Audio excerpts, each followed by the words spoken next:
Hello friends, आज हम पढ़ेंगे रिंग थ्योरी। रिंग थ्योरी के अंदर हम रिंग की डेफिनेशन से स्टार्ट करते हैं कि हम किस तरह के अलजेब्रिक स्ट्रक्चर को रिंग कहेंगे। इसके लिए पहले हम ये समझते हैं कि रिंग थ्योरी से पहले हम ग्रुप्स के बारे में अध्ययन कर चुके हैं।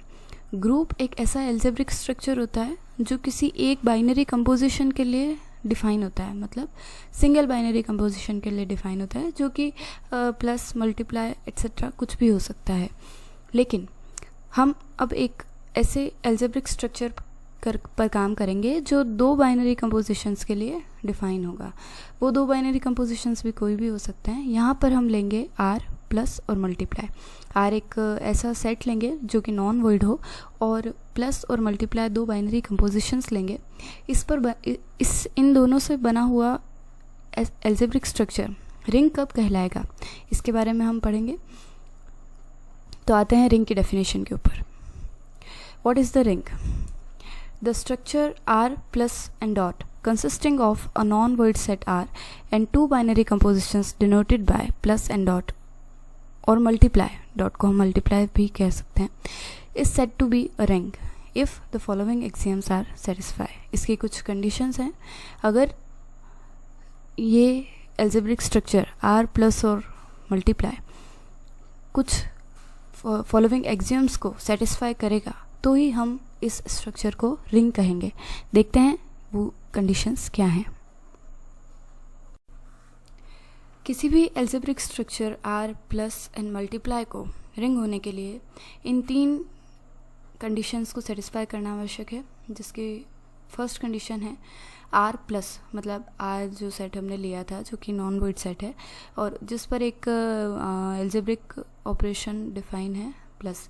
R plus is an abelian group, मतलब R प्लस का अबिलियन ग्रुप होना ज़रूरी है। अबिलियन ग्रुप होने के लिए क्या क्या कंडीशंस रिक्वायर्ड होती है ये हम आगे देखेंगे।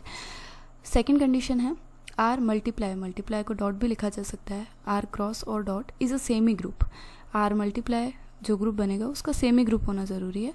और थर्ड इसकी शर्त है कि प्लस और मल्टीप्लाई एक दूसरे पर डिस्ट्रीब्यूटिव हों।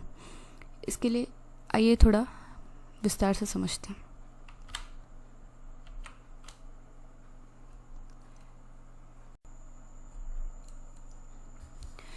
किसी ग्रुप के अबिलियन ग्रुप होने के लिए पहली कंडीशन होती है एसोसिएटिविटी, दूसरी होती है एडिटिव आइडेंटिटी का एग्जिस्टेंस उस ग्रुप के अंदर, मतलब उस ग्रुप के अंदर उसके हर एलिमेंट के लिए एडिटिव आइडेंटिटी, हालांकि एडिटिव आइडेंटिटी एक ही होती है, वो एग्जिस्ट करनी चाहिए।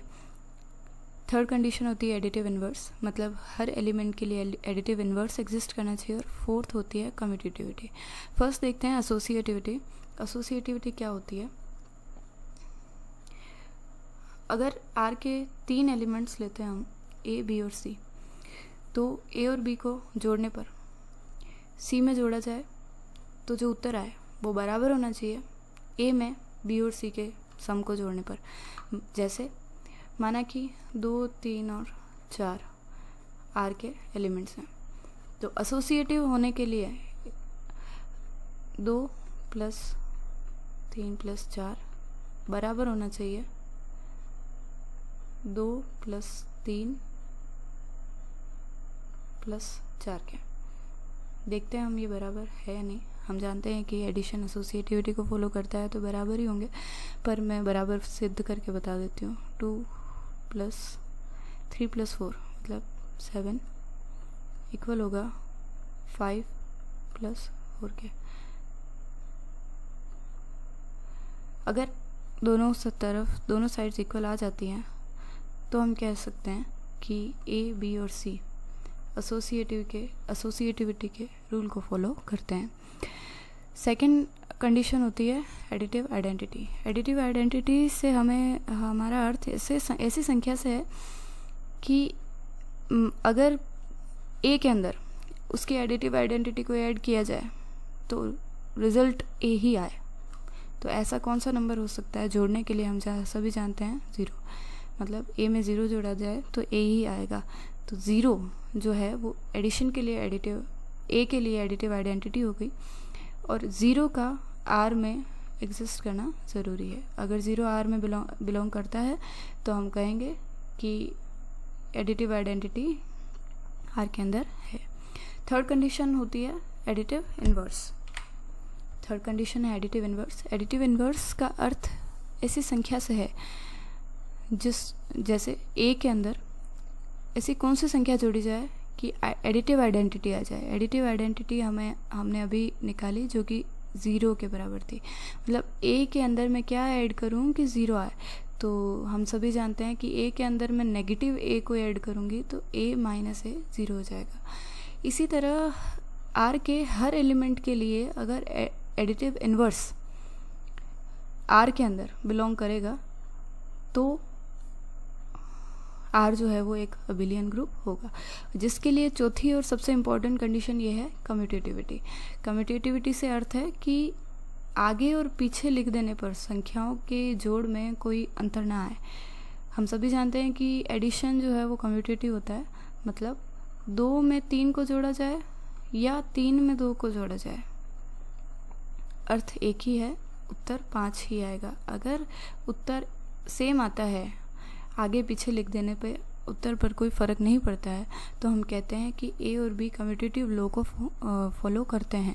अगर ये चारों conditions, first associativity, second existence of identity, additive identity, third additive inverse और फोर्थ कम्यूटेटिविटी, ये चारों नियम अगर सेटिस्फाई होते हैं तो हम कहते हैं कि आर प्लस जो है वो एक अबिलियन ग्रुप है। एक रिंग के लिए जो फर्स्ट कंडीशन थी आर प्लस का अबिलियन होना, वो हमने देख लिया। सेकंड कंडीशन होगी आर मल्टीप्लाई आर क्रॉस का। आर क्रॉस जो है वो एक सेमी ग्रुप होना चाहिए। सेमी ग्रुप होने के लिए सिर्फ एक ही कंडीशन होती है, एसोसिएटिविटी। मतलब ए बी सी 3 एलिमेंट जो आर के एलिमेंट हैं वो मल्टीप्लिकेशन के लिए एसोसिएटिव होने चाहिए। एसोसिएटिविटी हमने पहले भी देखी एडिशन के लिए। हम फिर से एक एग्जांपल से समझते हैं। अगर मैं 2, 3 और 4 माना कि ये आर के एलिमेंट्स हैं, तो 2 मल्टीप्लाई बाय 3 मल्टीप्लाई बाय 4, जिसमें 2 और 3 को पहले मल्टीप्लाई किया जाए, ये बराबर होना चाहिए 2 मल्टीप्लाई बाय 3 मल्टीपल 4 के। हम सभी जानते हैं कि मल्टीप्लिकेशन जो है वो एसोसिएटिव होता है, तो आंसर जो है वो दोनों का सेम आएगा। जैसे 2 multiple of 3 is 6 multiply by 4 will be equal to 2 multiply by 12। 6 4 ज़ा 24 विल बी इक्वल टू 12 2 ज़ा 24। हमने देखा कि LHS is equal to RHS आ गया है। मतलब हमारे पास 3 ऐसे एलिमेंट्स A B C जो कि यहाँ हमने लिए हैं 3 2 4, जो R के एलिमेंट्स हैं, वो एसोसिएटिविटी को फॉलो करते हैं। यहाँ मल्टीप्लाई आएगा, गलती से प्लस लिखा गया था, यहाँ मल्टीप्लाई आएगा। इसका अर्थ ये हुआ कि अगर ये तीनों एलिमेंट्स मल्टीप्लिकेशन के लिए एसोसिएटिविटी होल्ड करते हैं तो R मल्टीप्लाई जो है वो एक सेमी ग्रुप है। ये हो गई रिंग होने के लिए second condition. Third and last condition है डिस्ट्रीब्यूटिविटी। हमने यहाँ 2 एल्जेब्रिक ऑपरेशंस लिए हैं, मल्टीप्लाई और एडिशन। और डिस्ट्रीब्यूटिविटी के लिए ये है कि मल्टीप्लाई जो है वो एडिशन के ओवर डिस्ट्रीब्यूटिव होना चाहिए। इसका अर्थ यह है कि a multiply by b plus c जो इक्वल होना चाहिए a multiply by b plus a multiply by c के। मतलब ए को बी से मल्टीप्लाई करें प्लस ए को सी से मल्टीप्लाई करें। इसी तरह से राइट हैंड साइड में अगर हम मल्टीपल को ले लें तो a plus b multiple of c equal होना चाहिए a multiple of c plus b multiple of c के। इस तरह से हमने तीनों कंडीशंस देख ली हैं। फर्स्ट कि आर प्लस एक अबिलियन ग्रुप होना चाहिए। अबिलियन ग्रुप होने के लिए चारों conditions associativity, additive identity, additive inverse और कम्यूटेटिविटी ये हमने देख ली। सेकेंड कंडीशन जो थी कि आर मल्टीपल आर क्रॉस एक सेमी ग्रुप होना चाहिए, और सेमी ग्रुप होने के लिए सिर्फ एक ही कंडीशन है एसोसिएटिविटी, वो मल्टीप्लिकेशन के लिए फॉलो होनी चाहिए। और थर्ड एंड लास्ट कंडीशन है डिस्ट्रीब्यूटिविटी। मतलब मल्टीप्लिकेशन और एडिशन मल्टीप्लिकेशन जो है वो एडिशन पर डिस्ट्रीब्यूटिव होना चाहिए।